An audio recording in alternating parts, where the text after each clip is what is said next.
So the second way to control these patterns that we've got in the Redrum machine is, and you can know that we have these two separate patterns in here. We've got the first pattern that we did, and we have the second pattern that we did. So the second way to get control of them is, rather than record them in, is actually put each pattern on its own track on the sequencer and then control it from there.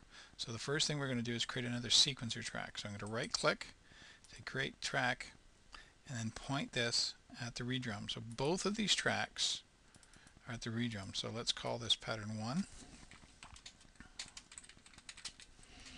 That's at pattern 1, and let's call this pattern 2. And now we want to send those patterns down onto the sequencer. So we would select the track and come up, and I want this pattern on that track. And if I say edit, you can see it says copy pattern to track. That has now put pattern 1 onto this track.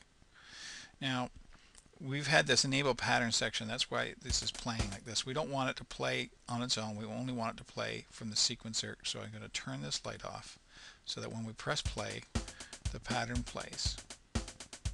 Now I can go to pattern 2 track, come up to pattern 2 on the Redrum, and I want to put it on that track. So they're on separate tracks. The nice thing about this is they can both play at the same time. They're slightly different patterns, and you can do our little cut and paste just the way that we did it with the loop player.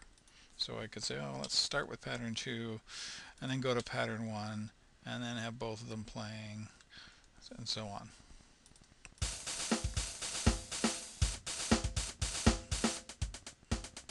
So you can hear the different patterns. And that is basically how we do that.